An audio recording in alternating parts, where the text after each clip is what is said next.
Bienvenidos a una emisión más de El Derecho a Disentir, el programa de Justicia TV en el que analizamos diversas sentencias de la Suprema Corte con estudiantes de diversas carreras y universidades. El día de hoy vamos a platicar sobre la contradicción de tesis 50-2011 resuelta por la primera sala bajo la ponencia del ministro Arturo Saldívar. El tema, derecho a la identidad de los menores de edad. Yo soy Alejandro Telles, comenzamos.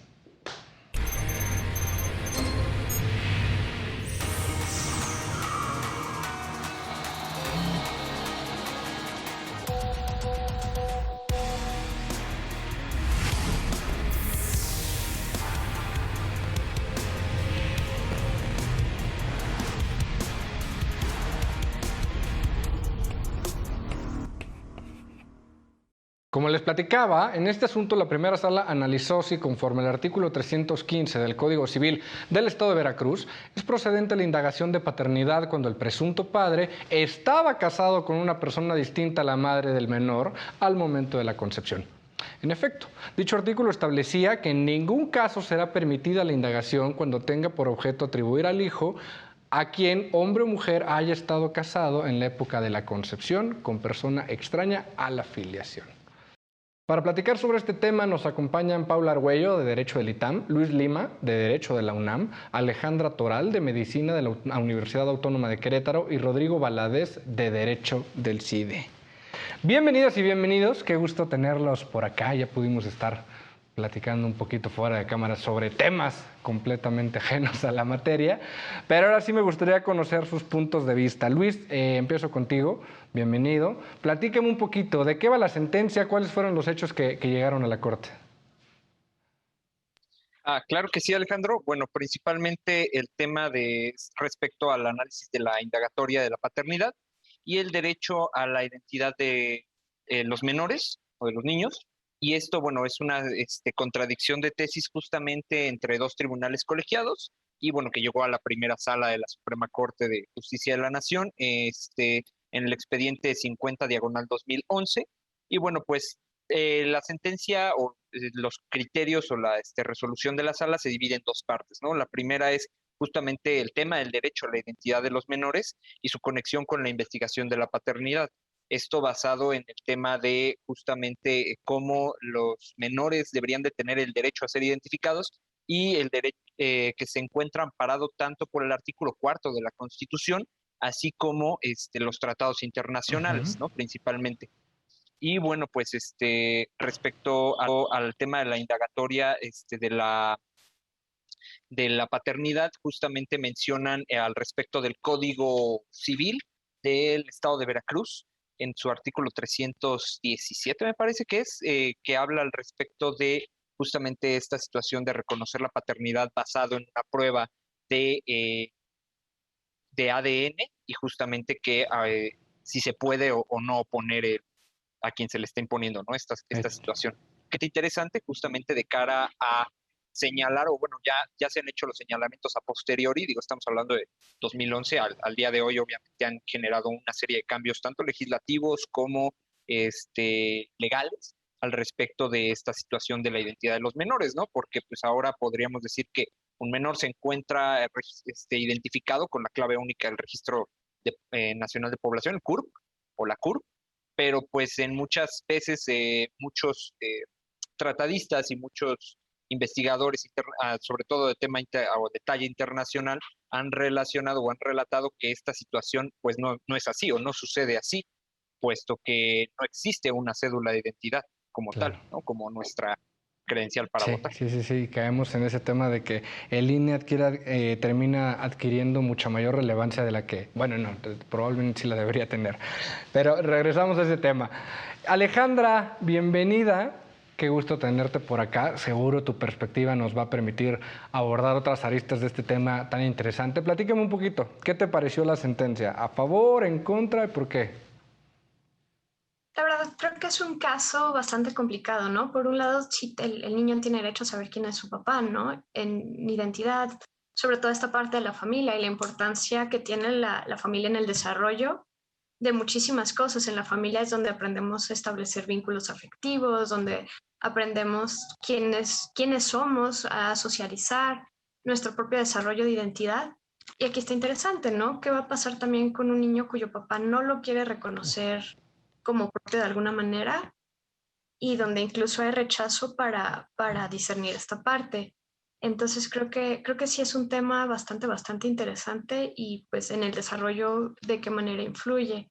Me parece que Son, este tema que toca, Ale, nos va a dar mucha controversia porque en efecto, al fin de cuentas, la argumentación de la sentencia va encaminada a buscar o a pretender buscar una situación mejor para el menor, ¿no? Pero parece que a veces obviamos esta parte. Tienes una persona que no quiere reconocer al hijo o hija en cuestión y eso evidentemente tendrá muchas consecuencias psicológicas en el desarrollo, bueno, tanto de la familia como del menor. Regresamos en unos momentos con ese tema para que nos orientes un poquito. Rodrigo, bienvenido a Derecho a Disentir. Platícame un poquito, ¿qué te pareció la sentencia? ¿A favor, en contra? ¿Por qué? Estoy a favor de la sentencia, me pareció razonable. Creo que un punto importante es que lo que coincide en los tribunales es que en el caso en que el padre no permita hacer esta prueba de paternidad, se va a entender que esto es, o sea, se asume la afiliación del hijo al padre, ¿no? Creo que es muy interesante este interés superior del menor frente a la institución del matrimonio y cómo estamos entendiendo el matrimonio, no tanto como, como un derecho del hombre y la mujer para contraer matrimonio, sino como un medio por el cual los menores pueden satisfacer sus necesidades que no solo están constitucionalmente protegidas, sino que por tratados internacionales, pues se trata de proveer como nivel básico internacional de cuáles son las necesidades de los menores, ¿no? Y me parece interesante cómo realiza un test de proporcionalidad, que este test de proporcionalidad lo que hace es medir el nivel de protección, el nivel de limitación de un derecho frente a la protección de otro derecho. Es decir, lo que está haciendo aquí, lo que hace la sala es medir si esta limitación del artículo 315 del Código Civil de Veracruz, que establece un impedimento, y de hecho creo que está interesante la redacción de que un procedimiento donde se le atribuye el hijo, ¿no? Distinto de, por ejemplo, el actual código que dice el hijo tendrá derecho. Bueno, pero a ver, ahí el test de proporcionalidad lo que hace es, si este impedimento está persiguiendo un fin constitucionalmente válido, que esa es la primera parte del test de proporcionalidad. La segunda es si esta medida es necesaria, si está logrando su fin, es decir, en este caso que sería la protección del matrimonio. Me parece interesante también cómo resuelve, que dice que proveer de protección de la estabilidad del matrimonio, ¿no? O sea, lo que está tratando este Código Civil es proteger esa estabilidad del matrimonio. La tercera medida, que es el tema de necesidad, si hay otras medidas igual de eficaces, si pueden lograr esta protección del matrimonio. Y ya la última parte, que es meramente el examen de proporcionalidad, ¿no? Que es que tanto esta limitación a los derechos fundamentales frente a la protección del menor. Lo que me agrada mucho de esta sentencia es que ve al matrimonio como una institución y no es como tal, como un derecho. Es decir, que el menor está logrando por medio de esta institución la satisfacción de sus necesidades. Y eso implica, en este caso, que la prueba de paternidad sea un elemento importante y no tanto como para la protección del menor y no para la protección del matrimonio. Me parece súper interesante este tema que tocas. A mí el test de proporcionalidad que se hace en esta sentencia me causa algunas dudas. Por esta manera en la que fijan y determinan que no se cumple con la primera grada, ¿no? Me parece que cuando buscan identificar cuáles son los valores que busca proteger la norma impugnada, señalan rápidamente que son valores que no se deben de tomar en cuenta y ¡pum!, se supera rápidamente el test. Me parece que un análisis, independientemente de que la conclusión vaya a ser la misma, de que no supera la grada y que que tiene mayor preponderancia el interés superior del menor, creo que sí hay una necesidad de identificar como tal, ponerse en la otra posición, decir qué estamos intentando, qué estaba intentando el legislador con esta norma, pero lo retomamos en unos momentos más. Paula, de mi queridísimo ITAM, bienvenida a El Derecho a Disentir. A ver, platíqueme, tú, ¿a favor, en contra, por qué? Muchas gracias por invitarme de nuevo. Pues mira, creo que lo que plantea la sentencia estoy completamente a favor. Me parece que a estas alturas del siglo XXI es algo, me parece que es algo obvio. creo que ya el matrimonio no es no tiene el peso social que tenía antes y no tiene el rol social que tenía cuando se creó la institución. Y digo, la presunción de paternidad, que es mucho lo que está tratando de proteger la ley originalmente, es algo que servía cuando no habían otros mecanismos para determinar la paternidad de un menor de edad, ¿no? Y cuando no habían otros supuestos que permitieran determinar de quién era un niño y que daba cierto grado de seguridad jurídica hasta cierto punto. A estas alturas tenemos nuevas tecnologías como es el ADN que tienen que forzosamente tener un impacto sobre las leyes que no preveían ese tipo de cambios, ¿no?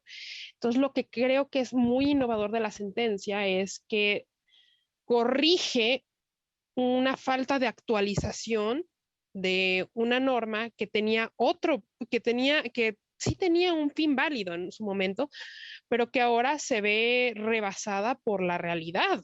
Claro. Ok, fíjate que este toma que regresas un poco al punto de Luis y me parece que ahí vamos, tal vez no vamos a coincidir tanto, pero sí, en efecto, a ver, tenemos que entender que cuando el legislador hace esta norma, pues el matrimonio, como bien lo mencionas, tenía otro peso social, católico y jurídico completamente distinto, ¿no? Eran momentos donde simplemente separarse no era una cuestión como ahora de, me quiero separar, presento mi escrito y se acabó, ¿no?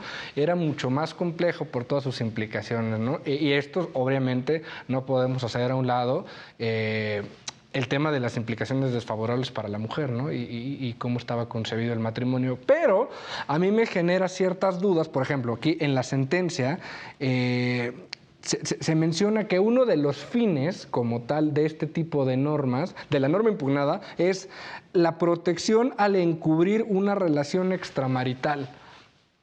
No lo sé. Ese es el argumento central para el cual la Corte determina que en este juicio de ponderación, en este test de proporcionalidad, determina que no cumple la grada. Y me parece que la norma iba mucho más allá, ¿no? Si bien no podemos coincidir con los valores, como decíamos, que tenía esta norma, no creo que el legislador haya pensado como tal esta porción normativa para encubrir relaciones extramaritales. Luis, platícame un poquito a ti qué te parece esta parte de la norma. Yo creo que no, o sea, yo creo que igual coincido en esa postura, la intención, o si bien debió haber sido otra, puede tomarse en consideración como esa, ¿no? Para ocultar una relación extramarital. Pero sin embargo, al día de hoy, o sea, al analizar la sentencia al 2021, incluso posterior a la introducción a esta reforma en materia de derechos humanos, creo que cambia muchísimo, ¿no? O sea, hablar del tema de la identidad justamente es incluir la nacionalidad, la afiliación, los caracteres físicos, los valores morales, la profesión, o sea, todo ese conjunto de situaciones que conforman a una persona y que le dan esa personalidad. Entonces yo creo que el limitarlo, por ejemplo, en este caso, a que busque nada más ocultar o esa porción normativa, busque ocultar una relación extramarital, sería demasiado, encuadrarlo demasiado en una cajita, ¿no? Por decirlo así. O sea, yo creo que sí, analizando un poquito más, no hubo ni la intención del legislador en ese momento, simplemente se guían por justamente, ¿no? Los valores en ese momento, las cuestiones políticas también, porque pues hay que admitirlo, ¿no? También es política, justo como hicieron esos acuerdos, esos censos y consensos y lograron que esa porción normativa pasara así como va. Al día de hoy, pues ya no podemos decir que eso sería válido. Incluso yo creo que desde que se plantee la reforma sería retachada. O sea, no entraría a discusión por parte de las comisiones o de las cámaras. Mi opinión, a título personal, yo creo que sí sería que no, que esta porción no debería ya de existir, justamente basado en esto que acabo de decir, ¿no? Y también en el tema de que, derivado del test de proporcionalidad, que bueno, la Suprema Corte bueno, la primera sala se lo sacó de la manga así muy fácilmente, ¿no? Al final hicieron la chamba que les tocaba y dijeron, bueno, pues esto ya no debería seguir por esta situación o X situación, ¿no? Sin entrar tanto de fondo al análisis, pero creo que hicieron lo adecuado. Ok, fíjate, yo creo que aquí sobre la mesa sí se tiene que poner el tema de la contraparte y de las personas que creen que como tal existe un derecho a la familia, ¿no? Y que la familia es un valor que debe perseguir la sociedad y proteger, ¿no? Entonces, bueno, me voy a tomar la tarea de traer yo ese argumento a la mesa y mencionarlo así, Rodrigo. A ver, como lo mencionaba Ale, un poquito Ale en su primera intervención, aquí se trata de un niño que no quiere ser reconocido, ¿no? Y la norma lo que te está diciendo es, a ver, si ya tienes un vínculo familiar establecido, no presupongamos otra cosa. Todos los hijos que nacen dentro del matrimonio son de ese matrimonio. Y eso pudiera otorgar ciertos beneficios al menor que nace dentro de ese matrimonio, ¿no? Me parece que en ese sentido se pudieran alcanzar ciertos valores sociales deseados, ¿no? Vamos a un pequeño corte porque tenemos que ir rápidamente, pero regreso contigo con esa pregunta, Rodrigo. El tema se está poniendo muy interesante en casa, entonces vamos por un cafecito y regresamos. Estamos de vuelta en el Derecho a Disentir por Justicia TV con este tema tan interesante que es el derecho a la identidad de los menores, y me tomé la libertad de poner sobre la mesa pues también los argumentos de aquellos que defienden a la familia como un valor social que debe defenderse, que me parece por las caras que vi en sus pantallas ya les parece una cuestión añeja y rancia, pero no estoy tan seguro, ya lo analizaremos. Rodrigo, sobre esta pregunta, a ver, ¿tenía lugar en el debate el hecho de defender a la familia como vínculo, como núcleo esencial de la sociedad o ni al caso? Creo que lo que estamos aquí viendo es un cambio del núcleo, o sea, del Estado, cómo está concibiendo el núcleo de la sociedad. Ya no es la familia, sino que es el individuo. Y como tal, un derecho a la familia, yo creo que si bien podríamos darle una interpretación a estas personas de que estamos tratando de proteger la estabilidad de la familia como núcleo de la sociedad, este discurso ya no va, sino que es el individuo el que es sujeto de derechos y de obligaciones. Y como tal, un menor también es sujeto de derechos y obligaciones. Y en este sentido, por eso es un interés superior del menor, ¿no? Esta idea de que el menor tiene necesidades primordiales frente a la institución de la familia, que más como un derecho a la familia, creo que no es tanto un derecho a la familia, sino es como una institución de los particulares frente a la necesidad de proveerle a los menores estas necesidades de identidad, de edad, de familia. Entonces, esta idea de que el núcleo central de la sociedad sigue siendo el matrimonio ya es algo añeja. Y creo que, como lo podemos ver, es un estado, o sea, Veracruz es un estado no necesariamente liberal, es un poco más conservador. No obstante, esa redacción que ya tenemos aquí del Código Civil, que ya no está vigente, sí pertenece a otra sociedad y a otros valores que ya no consideramos como primordiales. Ok, muchas gracias. Paula, en esta misma línea te pregunto, el argumento está sobre la mesa y es que en efecto este tipo de normas pudieran perder ciertos valores sociales necesarios, y hay incluso quien diría que esto ha desencadenado en el desorden social que actualmente tenemos. ¿A ti qué te parece? ¿Qué tanto juega en esta protección reforzada que llamamos al menor, ¿no? La sentencia está plagada de eso, ¿no? De decir que hay un interés superior del menor, de cómo se ha constitucionalizado esta protección reforzada a los niños. ¿De qué va todo esto, Paula?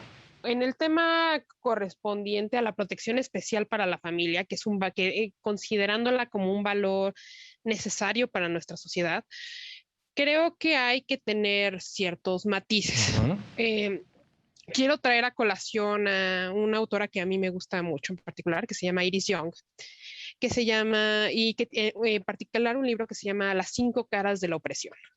Y es que muchas veces las reglas que uno tiene o las reglas del juego, las reglas, sobre todo en temas de familia, terminan de alguna manera beneficiando particularmente a los hombres. Y terminan beneficiando, es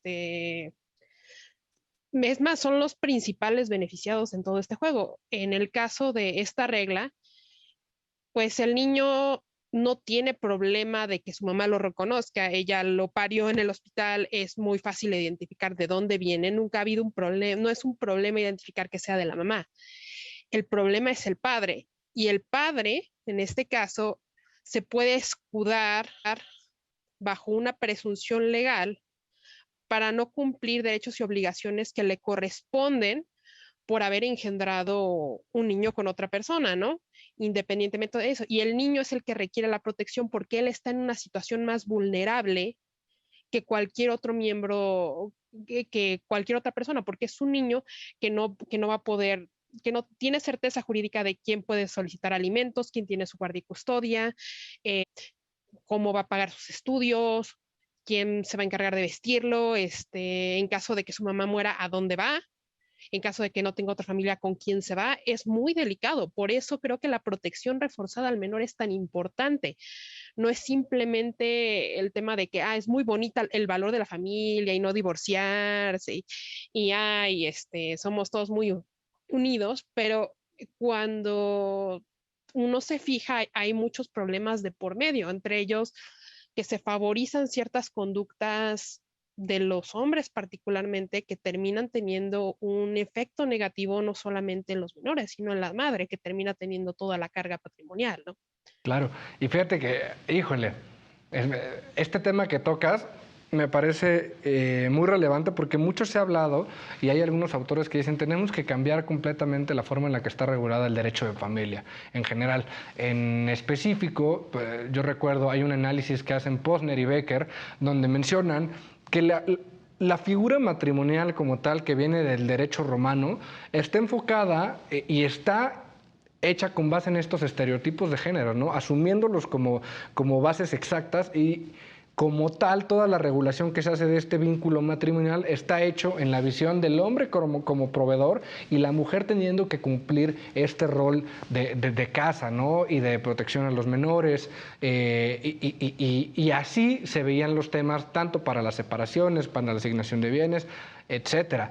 En ese sentido, yo te preguntaría, Luis, ¿te parece que sí, que cada vez nos está quedando más vieja la regulación para el tema del matrimonio o esta nueva apertura de nuevas sociedades de convivencia nos hace pensar pues que tal vez ya incluso nos tendríamos que alejar de esa figura, ¿no? ¿Es posible pensar un futuro sin el matrimonio? Uy, interesante. Yo creo que, o sea, pensar en un futuro sin matrimonio, o sea, sin la institución del matrimonio, aún nos sigue concebiendo muy, muy complicado. Pero, por ejemplo, yo creo que este concepto, ¿no? De la familia, de la protección de la familia, pues está muy bien si estuviéramos en 1960, 1950, o sea, está padrísimo, Uh-huh. ¿no? La concepción así.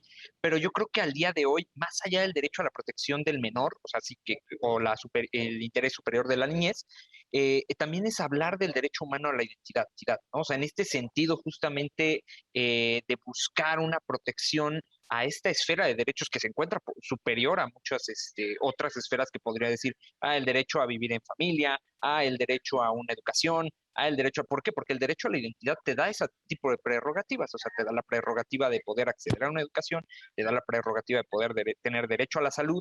¿Por qué? Porque en muchas ocasiones identificar a las y los sujetos pues, de derechos y obligaciones, justamente te da acceso a este otro tipo de situaciones, ¿no? Entonces, ya al hablar de, ok, sí, padre, todo tu concepto de familia y todo, pero ¿qué pasa cuando justamente eso, ¿no? Uno de los padres no quiere reconocer a uno de los hijos, no puede quedarse con un apellido con puras X o un apellido nada más, ¿no? Entonces, es en esta situación de adaptar.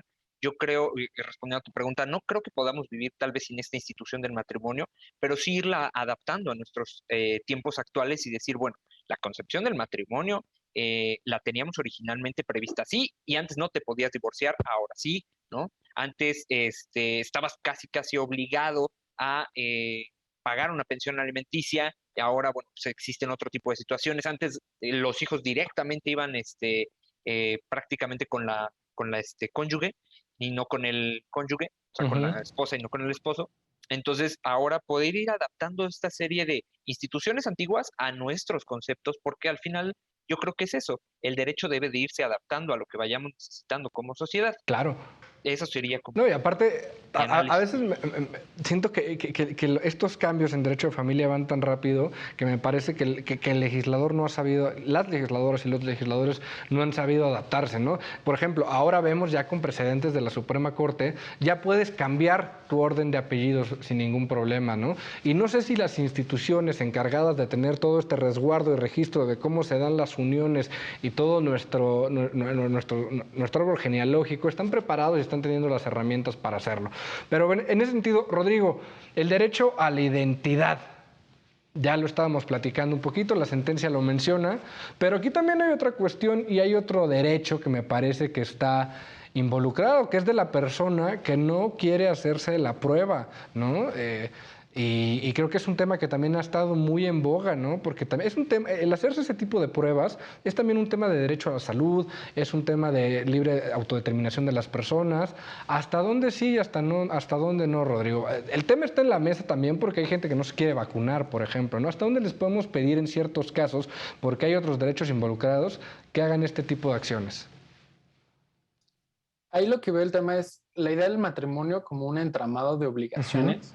Necesariamente esas obligaciones van a repercutir en el beneficio de los menores. Entonces, yo creo que el límite de considerar que una persona no quiera, o sea, quiera ejercer su libre desarrollo de la personalidad como para justificar que no se tenga que hacer esta prueba de paternidad, creo que no le alcanza.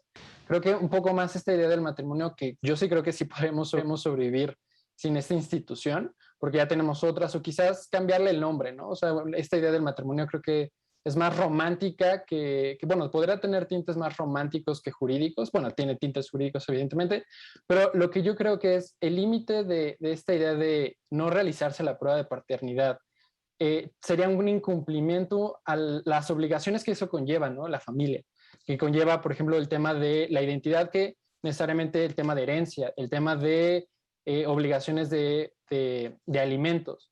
Entonces, yo sí siento que no alcanza el libre desarrollo de la personalidad frente a las obligaciones de, por ejemplo, alimentos. Claro, ok. Me parece... Ok, regreso en ese punto porque quiero tocar algo. Pero antes preguntarte, Ale, a ver, entonces, te perdí un ratito, esta pregunta te la iba a hacer antes. Preguntarte desde tu punto, en efecto estamos viviendo un cambio social por lo que se mide a la familia como núcleo, ¿no? Lo que teníamos preconcebido de la figura paterna y materna ha cambiado y me parece que justo estamos siendo esta generación de tránsito, ¿no?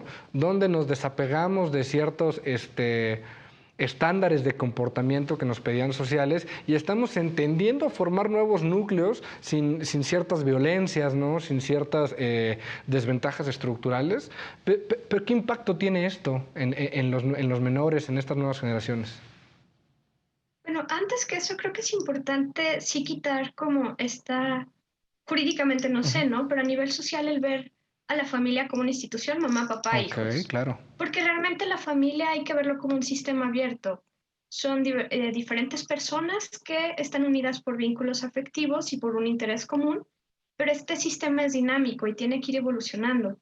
Porque si reducimos realmente a solo verlo papá, mamá, hijos, pues dejamos actualmente todo lo que es la familia, ¿no? Las familias reconstituidas, monoparentales, biparentales, las familias incluso compuestas.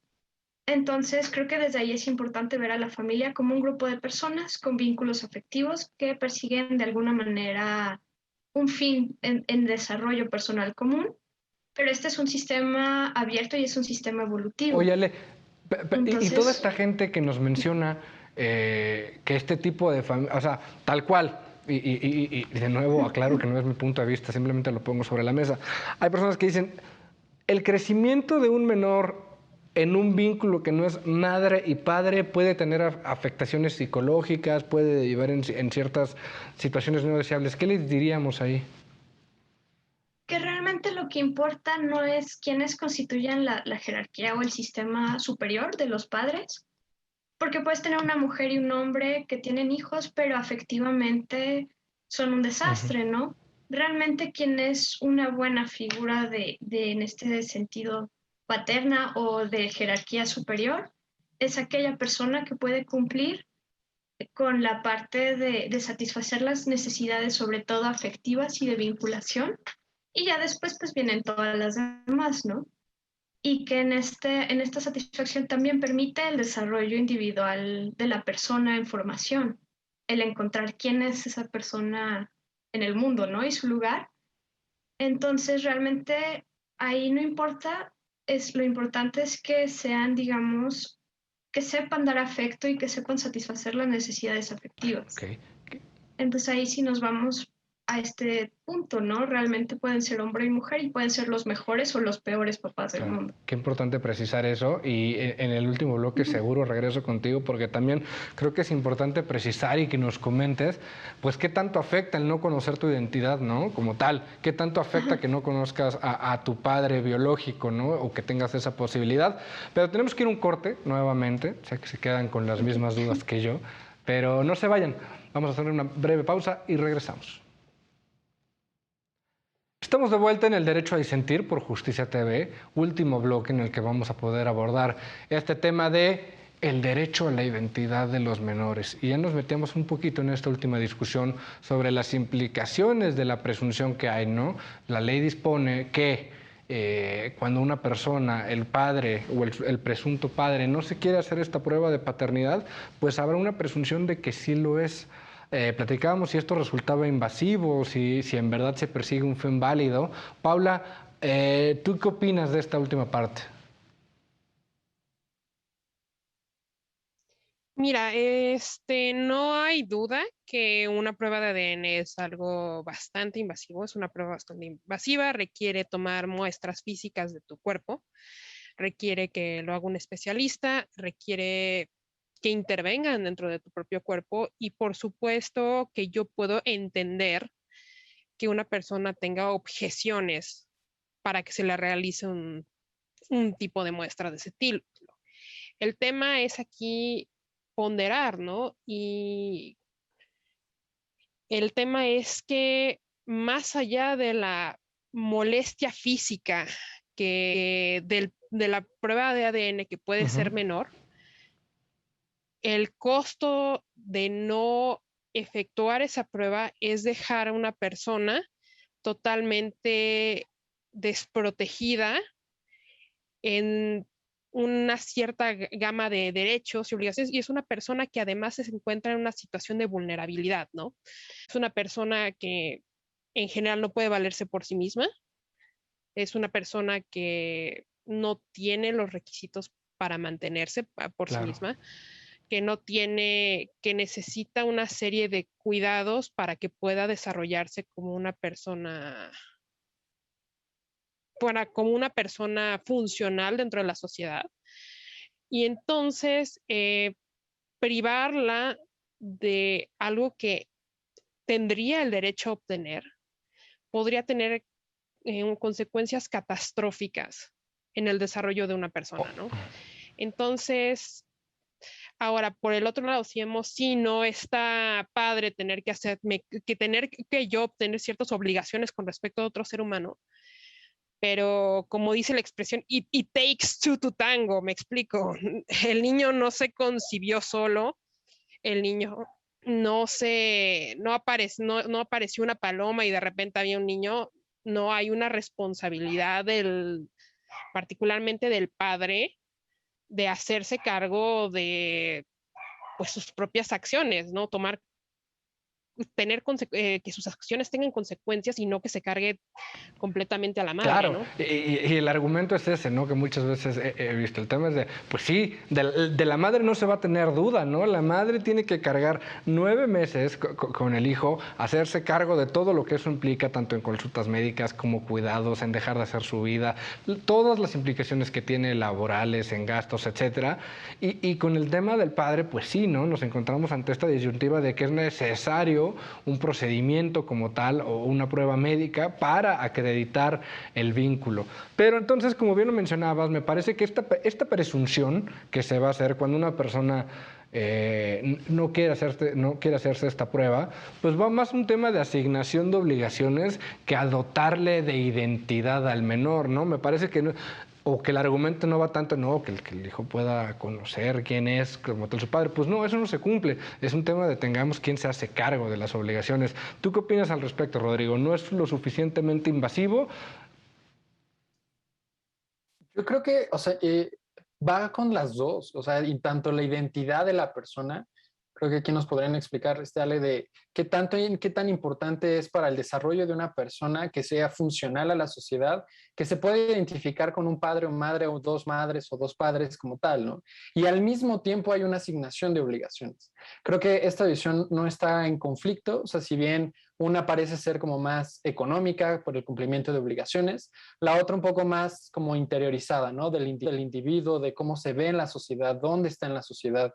Entonces, creo que esta doble protección, es decir, esta doble función, tanto de asignar obligaciones como de la identidad del individuo, creo que ambas son importantes, ¿no? Y creo que es algo que hace bien la sala al identificar que es esta identidad del menor como algo importante, como un valor constitucionalmente protegido, ¿no? Tanto como una necesidad del menor, como un derecho de las personas, ¿no? Creo que ahí hay esas dos posturas.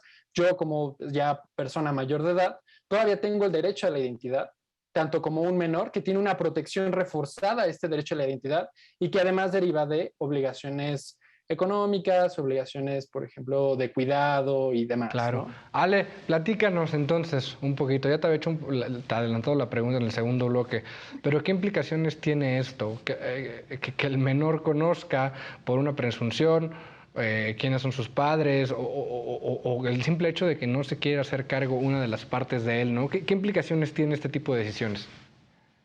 Aquí vamos a tener pues muchísimas cuestiones, ¿no? La primera, creo que independientemente de si el papá se quiere hacer cargo o no, sí es importante saber de dónde vienes.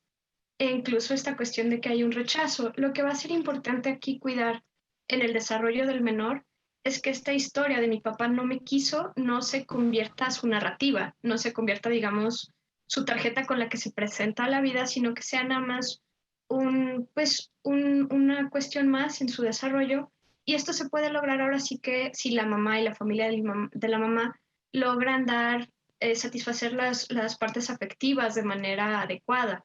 Y ahí sí, o sea, yo sí sugeriría pues que sí llevaran un acompañamiento psicológico de alguna manera, precisamente para que no se vuelva parte de la propia identidad de la persona esta cuestión, sino que nada más sea como un apóstrofe a quien él es, ¿no? Y sí va a ser pues muy importante, y lo sabemos en la sociedad actual, las obligaciones económicas como tal que conlleva la responsabilidad, ¿no? Porque una cosa es, bueno, efectivamente no me quiere por X, Y o Z, pero mi mamá realmente o mi tío, la familia como tal, se hizo cargo de mí, me llenaron de afecto, me enseñaron quién soy, de dónde soy, me dieron todas las herramientas para crecer realmente como persona. Entonces realmente pues esa es la persona que contribuye económicamente por X, Y o Z.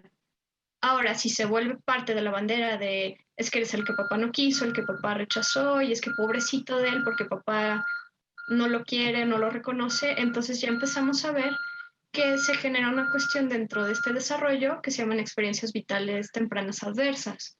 Y eso a la larga obviamente nos va a favorecer que la persona sea más propensa tanto a tener trastornos afectivos, depresión, ansiedad, que sea más fácil que busque grupos donde generar cohesión y desgraciadamente pues en México grupos con mucha cohesión que dan todo este sentido de seguridad que no viene de familia, pues suelen ser incluso los grupos delictivos, ¿no? Consumo de sustancias con métodos, con medios de evasión, finalmente, pues para olvidarme de. Uy, qué. Entonces, o la otra, ¿no? Que se vuelva una tarjeta, una bandera por la que se justifique a sí mismo en acciones y por eso no tome responsabilidades.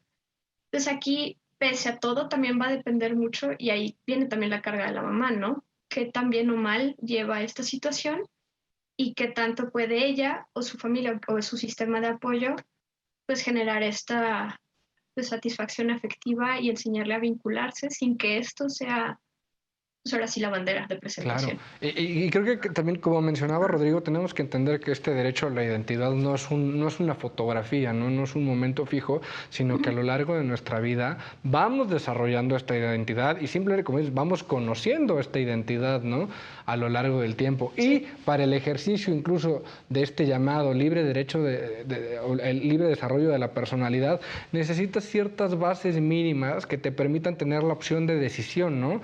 De decidir qué quieres hacer con tu vida. ¿Cuáles son esas bases mínimas? Pues tener estas condiciones básicas, estas necesidades básicas resueltas, ¿no? Y eso sí se cumple con la determinación de obligaciones para los padres, ¿no? Porque hay que decirlo así, al Estado, tal vez para las instituciones de cuidado de los menores que no tienen estos vínculos, pues sí se ha quedado a deber, ¿no? Sí faltan ciertas medidas, sí faltan condiciones como para poderles proporcionar todo lo que se les daría en algún momento en una casa. Luis, yo te preguntaría en este sentido, entonces, tu opinión, ya tal vez a manera de conclusión. Porque en un primer momento, cómo nos acercamos a la pregunta era si no era válido, me comentabas, no te parecía constitucionalmente válido el que podamos decir que porque hay un vínculo matrimonial, pues no podemos llegar a decirle que el vínculo, que el hijo es de él, ¿no? O sea, el hecho de que tú tengas un matrimonio no te excluye que puedas tener hijos fuera del matrimonio. Entonces, preguntarte ya con estas ideas del derecho a la identidad, ya con estas ideas de hasta dónde podemos sí y hasta dónde no podemos intervenir, ¿cuáles serían tus conclusiones del tema? Ok, pues mira, yo creo que principalmente justo, ¿no? O sea, esas limitantes que ya planteó Alejandro y que ya planteó Rodrigo, que dijeron sobre todo, ¿no? O sea, el tema constitucional, y yo me iría un poquito más allá, constitucional y convencional, ¿no? Recordemos que ahora con este parámetro de regularidad constitucional, pues tenemos justamente la obligación, el Estado mexicano, de acatar todas las normas internacionales, ¿no? Entonces, en ese sentido, también tenemos justo el Pacto de los Derechos de los Niños, Niñas y Adolescentes, creo que es, justamente, y lo menciona en parte de la sentencia, ¿no? Y en algunos mismos documentos posteriores ya a la creación de la Ley de los Derechos de los Niños, Niñas y Adolescentes, justamente el tema de meter el derecho internacional dentro de nuestro mismo derecho para proteger al interés superior del menor y justamente el tema de la identidad. Sí existe al día de hoy una limitante, o sea, desgraciadamente estas leyes o normas, tanto locales como, bueno, a nivel federal, pues sí prevén un poquito más de protección para aquellos niños que nacen dentro de un matrimonio que a los que se encuentran fuera de, o sea, desgraciadamente no se contempla tanto este tipo de situaciones justo para no favorecerlas. Pero yo creo que desde mi punto de vista sí es necesario seguir avanzando en la construcción justamente de normas, construcción de cambios de ideologías de cara a buscar el derecho a la identidad, el derecho humano a la identidad para todas las personas, Claro. ¿no? Si bien a lo largo de nuestra vida nos vamos construyendo con ideologías, con ciertas creencias, nacemos ya con el derecho a tener un nombre, a una nacionalidad de entrada, ¿no? O sea, independientemente de la corriente política, económica o social que tengamos o que podamos tener rodeada por el entorno, ya sea por nuestros padres o por las personas que nos crían, porque pues sí, no necesariamente tienen que ser, ya lo dijo Alejandra, ¿no? Nuestros padres pueden ser en algunos casos los abuelos, los tíos, personas desconocidas. Entonces yo creo que de primera mano sí se necesitan tener esos dos, ¿no? Tener garantizada el derecho a una nacionalidad y el derecho a un nombre, y el nombre que conlleva. Justamente no solo es tu nombre y los apellidos, de dónde provienes, justamente a manera de formar un árbol genealógico, una genealogía, de dónde provienes y cuál es tu historia o cuál sería la historia que viene detrás de ti. Entonces creo que sí es muy necesario esa parte y pues con un simple eh, código de barras, con una serie de números al azar como es el CURP, pues no se garantiza ese tipo de protección de los derechos, ¿no? O sea, en temas de los mayores de edad, justamente tenemos nuestra INE, ¿no? Que al final, si es un documento que emite una autoridad administrativa y que te da tus huellas, sí, tus 10 huellas, te da tu firma, tu nombre, tu dirección, tu CURP. Entonces, pero para los menores no existe ese tipo de situaciones, ¿no? Con la pura CURP y con el puro acta de nacimiento, pero eso no trae ni una fotografía, ni trae los datos biométricos que trae justamente esta credencial que sirve meramente para votar. Entonces, creo que se ve muy limitado el Estado mexicano todavía en temas de falta de políticas públicas, en temas de que haya una eficiente reforma en materia justamente de identidad hacia los menores, y creo que es la parte toral de todo esto, ¿no? O sea, el decir o el identificar justamente hasta dónde puede llegar el derecho a la identidad, por más invasivo que pueda ser o no, pero previendo justamente este interés superior de los menores, porque ya lo dijo también Paula, son aquellos que no se pueden defender, que no tienen una voz como tal, ¿no? No hay alguien que llegue y ellos puedan decir por sí mismos este tipo de situaciones, ¿no? Claro, muchísimas gracias, sí, coincido. Y creo que das cuenta perfectamente de todas las implicaciones y aristas que tiene un derecho tan complejo como el derecho a la identidad y su desarrollo. Paula, tus conclusiones.